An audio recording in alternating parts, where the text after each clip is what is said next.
quite frequently we forget the big picture of life. The big picture that you spend time with the people you care about. Like, yes, we can do life all by ourselves.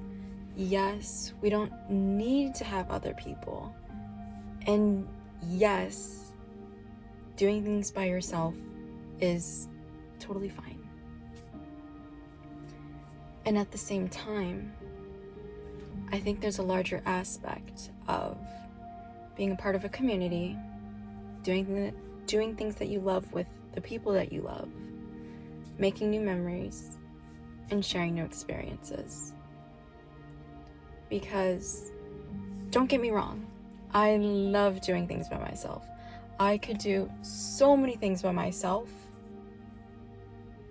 and I still want to be around people that I love, and that I care about, and that I cherish, and that I genuinely, truly enjoy being around.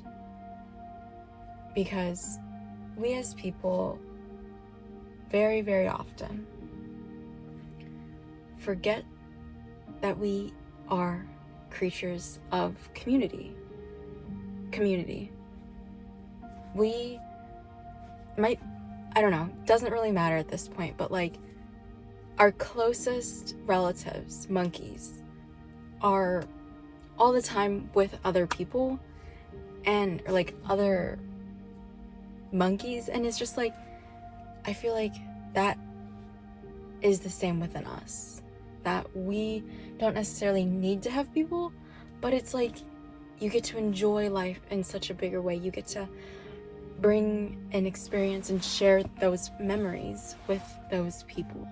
Like, I was reading this book, it's called Outliers, and it's about this small community in Italy, and they migrated to the Americas, and their population had lowest death rates, like so many, like I think it was like lowest death rates, lowest heart attacks, lowest like all of their life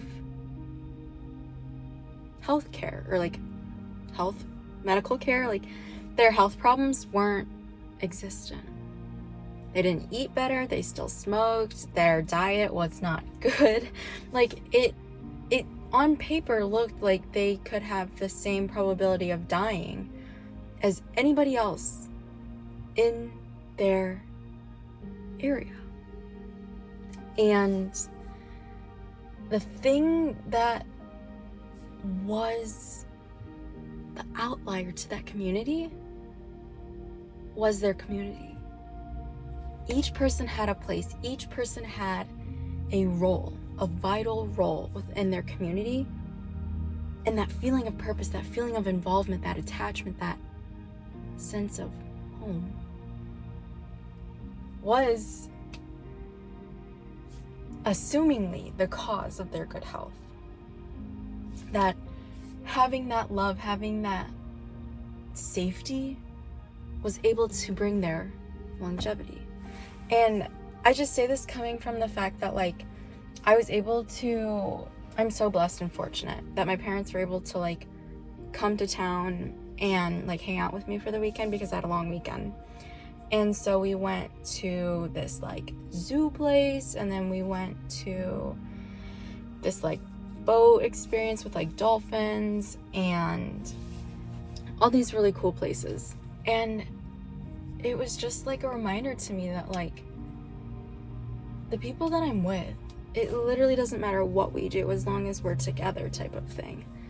And I think we as individuals and humans and all these different people, we forget that we're social creatures at heart. That yes, we can do life by ourselves and be absolutely fine. Like, there's nothing wrong with doing things by yourself, like I said earlier. But, I do say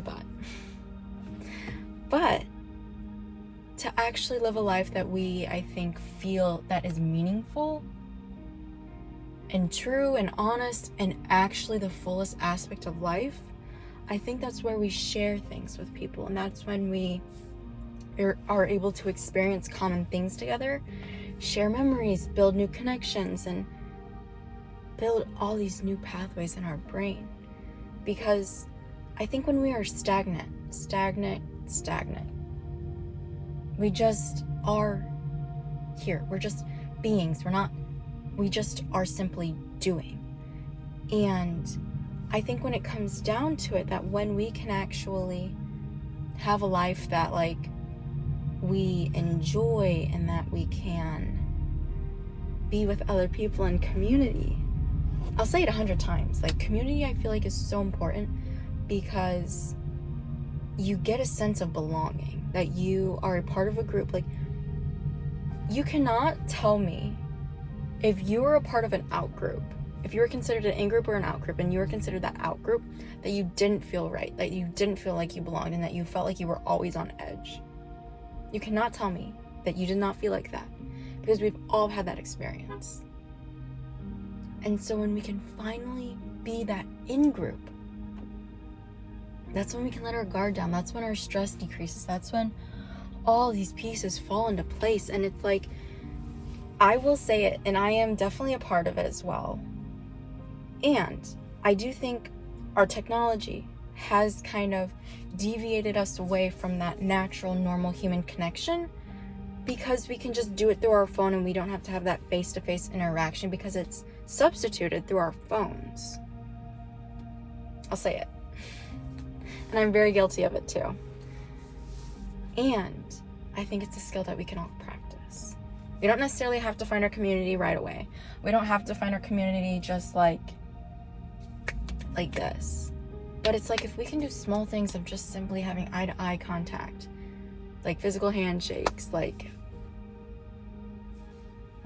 small things like that, build that community, build that trust. Like, literally, me and my roommate, we have not really hung out that much. Like, we are just peers with each other. We don't have to do anything together. We don't have to be doing anything crazy. We can just enjoy each other's company. And we've built this cohabitating trust just because we live together, we eat together. Like, we don't eat together, but we make food in the same area, and it's like we know that each other is there, and it's in the presence wise. And I think building that slow friendship is how things actually last and are actually meaningful. Because I think very often we try to rush things and then it falls apart. But then if we just let things grow organically, that community is where it's built. That slow pace is where it's built, because nothing is forced and rather built. I might have already said that, but like, being able to create something from your heart, from love, rather than, I guess, like hormones, instinct, and like being able to blah blah blah blah blah blah blah, connect.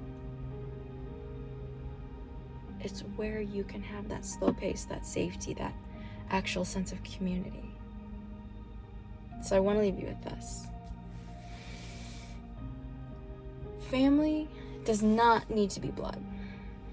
Friends don't need to be right away. But it's rather the importance of learning the people that you like, to then learning the people that you love, to then understanding what you can build simply from time. Like, I just have this like thought in my head of like how employers are like, hire slow, fire fast. Don't have people around you that you do not 110, well, a lot trust, and that you can't have open communication with. Because it's like, how can you have anything or mean anything or do anything with somebody that you don't fully trust and expect them to feel the same? And trying to build that connection, to build that community, if you don't also put an effort out. So, build the community that you want to build, and don't do it with an intent of creating or doing or being something that you're not. And rather, do it from the sense of love. Food for thought.